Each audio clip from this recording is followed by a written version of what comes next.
Mes chers frères et sœurs, laissez-moi vous dire une vérité qui pourrait assurément changer votre vision de Dieu et de la parole de Dieu. Ne permettez jamais que vous fermiez votre bouche pour ne pas annoncer la parole de Dieu chaque fois que vous en avez l'occasion.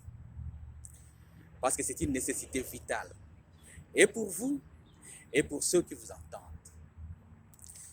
Vous savez, le jour que Jésus-Christ avait envoyé les 72, 2 à 2 pour aller témoigner la parole, à leur retour, ils sont revenus et ils ont fait rapport à Jésus-Christ en disant ceci: Seigneur, en ton nom, nous avons guéri les malades. En ton nom, nous avons ressuscité les morts. Et en ton nom, les démons même nous ont été soumis. Et vous savez ce que Jésus-Christ leur avait dit? Il a dit ceci: ne vous réjouissez pas seulement que les démons vous soient soumis, mais réjouissez-vous plutôt que vos noms sont écrits dans le livre des vies. Vous comprenez? Vous savez, et il a ajouté encore ceci en disant: chaque fois que vous étiez en train d'annoncer la parole de Dieu, je voyais Satan tomber comme un éclair. Qu'est-ce que cela veut dire, que de tomber comme un éclair? Ça signifie que pendant que les disciples annonçaient la parole de Dieu, ils ont mis en déroute tous les systèmes établis par Satan ainsi que les démons. Au point que certains démons ont carrément pris la fuite et il a fallu l'intervention personnelle et spécifique de Satan lui-même pour qu'il descende afin qu'il puisse réorganiser encore les choses.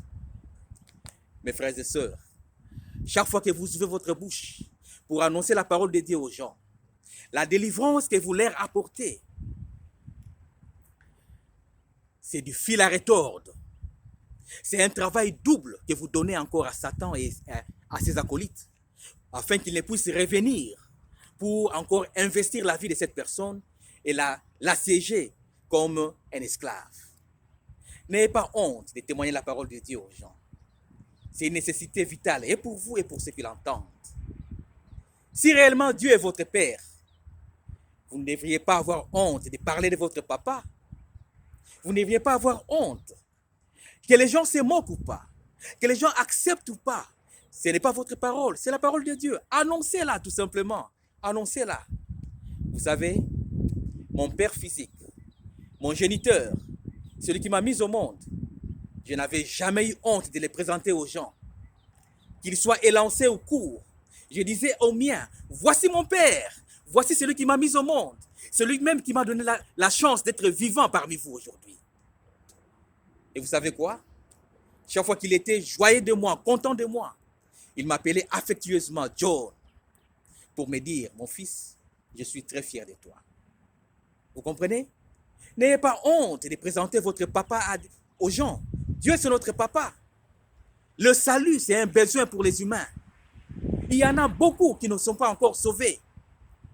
Présentez aux gens la parole de Dieu. Dites-leur que le salut est disponible.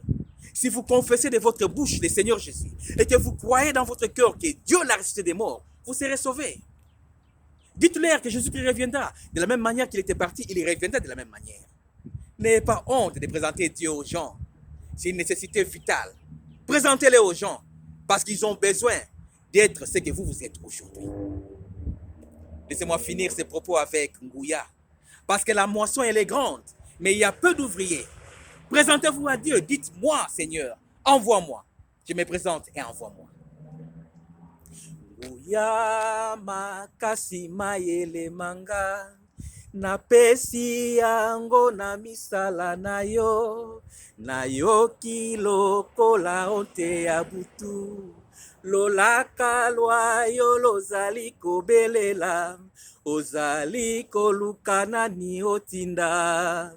Natomboli mosapi ngai oyo na ye mokonzi ngai oyo na ye, tinda ngai mokonzi ngai nakokende.